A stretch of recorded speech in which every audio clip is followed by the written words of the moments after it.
The Telegraph reported that a £300 million pledge made Britain Europe's most generous donor to Ukraine.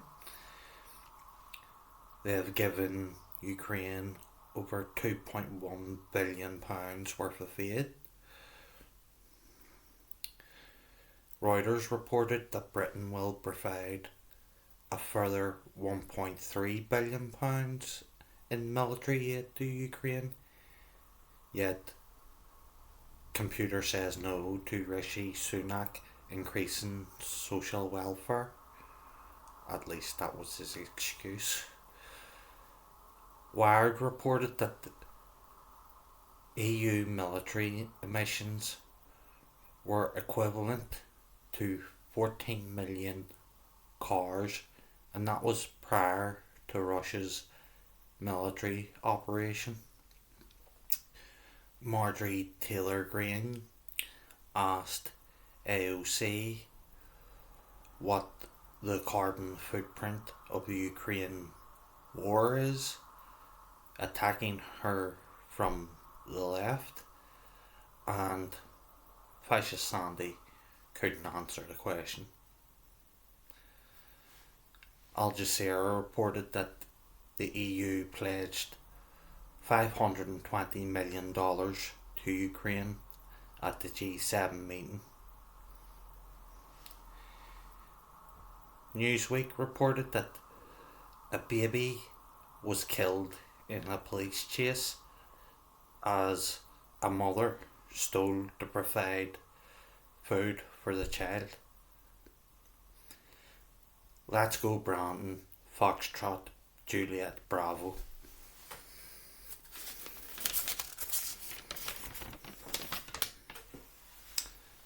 The KPRF called for Russian intervention in Ukraine on the 26th of February 2014. Where were people's concerns for Ukraine then? Or in December 91, November 2004, or November 2013? Gript reported that 5-year-olds are being sent by the HSE for transition treatment. 5-year-olds. Mutilating and sterilising children is okay with the Free State government. That should indicate to people that Leinster House is illegitimate. CTV London reported that a disabled Toronto lady was euthanised because she could not find affordable housing. The Guardian reported that a SCOTUS leak showed a likely Dobbs victory. That's a great day in United States history. The Miami Herald published an article stating that Daniel Ortega is too close to Vladimir Putin. The article called for US pushback.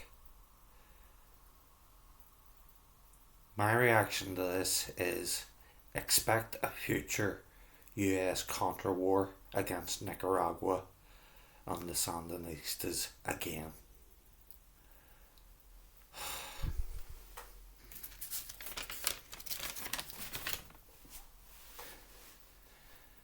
Peyton S. Gendron travelled 200 miles to shoot 10 people dead in a hate crime in Buffalo. That's the same amount of victims, and he used the same caliber of gun as the shooter in the Boulder shooting a year previous. Law enforcement told the Daily Beast that Gendron was motivated by a desire to avenge the Waukesha murders. Al-Mayadeen reported that Gendron wore the black sun symbol, which is used by the Azov battalion. Gendron was inspired by Brenton Harrison Tarrant, who carried out the Christchurch mosque murders, as the Daily Mail reported. The Sufan Centre noted that Tarrant was inspired by the Azov battalion. Are you seeing a pattern here? Foreign policy has consequences, and it doesn't happen in a vacuum. Yahoo reported that Biden sent US troops back to Somalia. Like Bolivia, Somalia has lithium.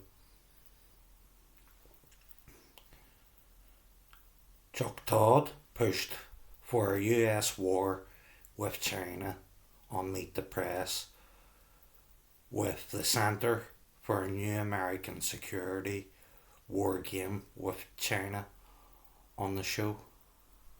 And you'll notice that think tank's name is very similar to the name of its predecessor, the Project for a New American Century.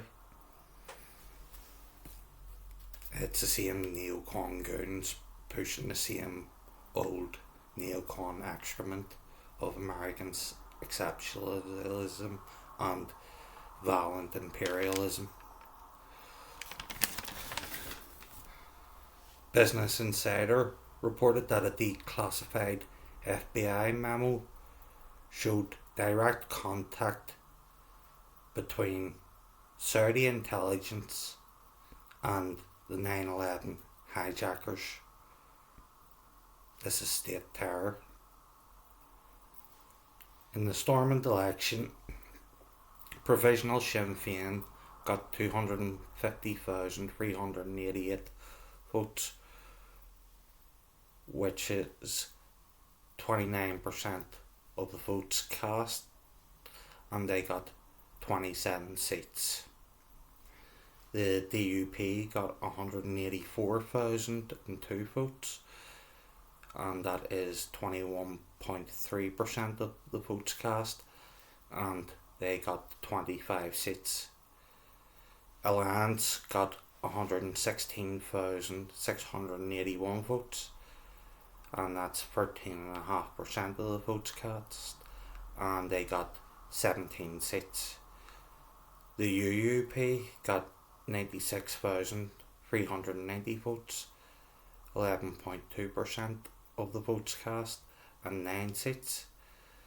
The SDLP got 78,237 votes, which is 9.1% of the votes cast, and they got 8 seats. The TUV got 65,788 votes, that's 7.6% of the votes cast, and they got 1 seat, with predictably Jim Allister being returned.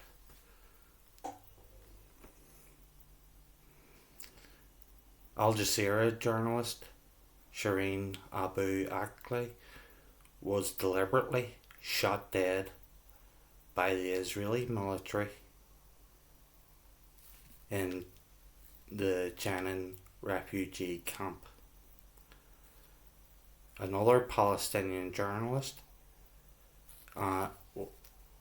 was killed, and a further 2 Palestinians were hospitalized. It was a precision shot behind her ear on a small area unguarded by her helmet. She was a Catholic, What do Christian Zionists have to say for themselves?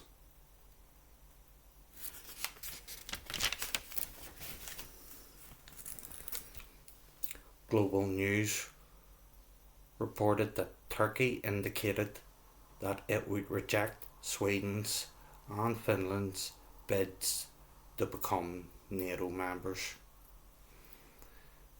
The Kiev Independent reported that Croatia will block Sweden and Finland from joining NATO. That's two good news stories on that subject. Futurism reported that China is 3D printing a 590-foot hydroelectric dam.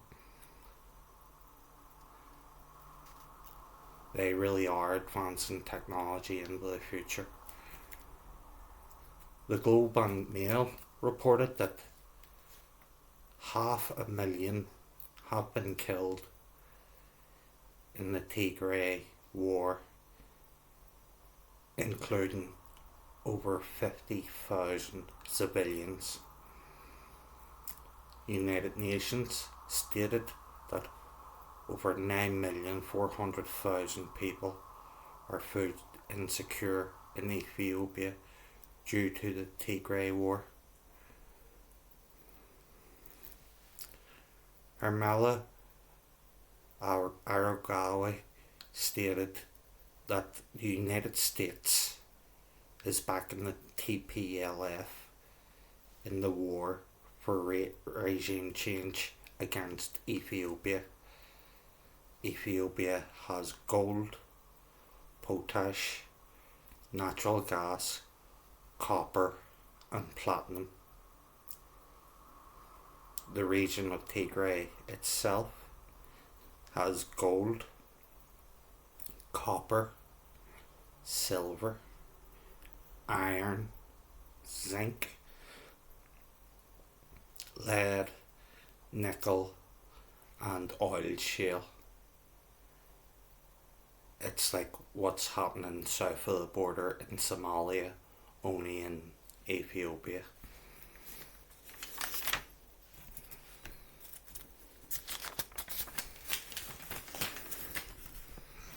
Foreign policy, the BBC, the Council of Foreign Relations and the London School of Economics have all made statements supporting regime change against Eritrea. The infographics show push similar propaganda. Eritrea has natural gas, gold, copper, oil, zinc and potash. USA Today reported that the $40 billion Ukraine bill took United States aid to Ukraine to a total of over $54 billion. The bill passed the House by 368 votes to 57 votes. It passed the Senate by 86 votes to 11 votes. All of the votes against in the House and the Senate were from the GOP.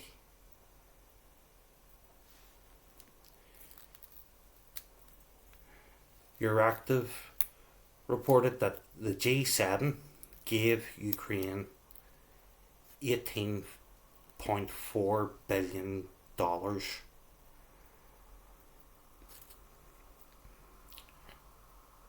Serbian.info reported that the Croatian Ustaša have gone to fight for Ukraine, but the Ukrainians aren't Nazis. Yet the Ustaša have went to fight for them. Voltaire Network reported that the Russian Vice President Dmitry Rogozin said Russia could destroy all NATO countries in half an hour. Do they still want to support Nazis for Ukrainian oil and gas after hearing such a statement?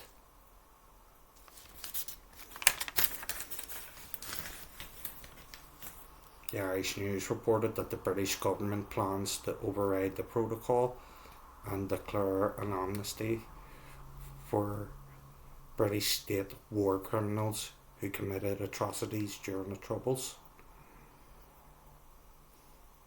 The Detail reported that the RUC searched under 18s on 34 occasions during 2021.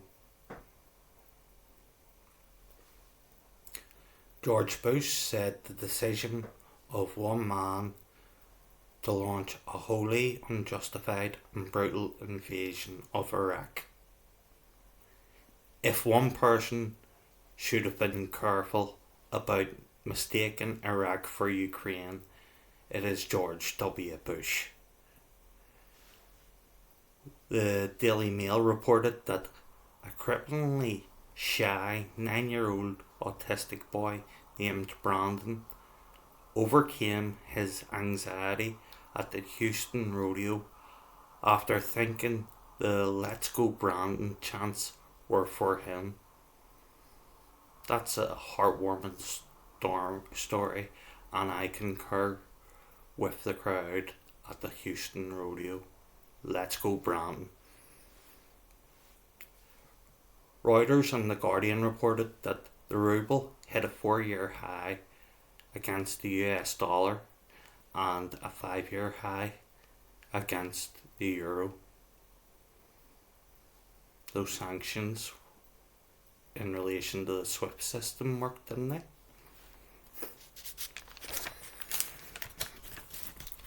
CNBC and Reuters reported that China's seaborne Russian oil imports increased to 1.1 million barrels per day in the month of May.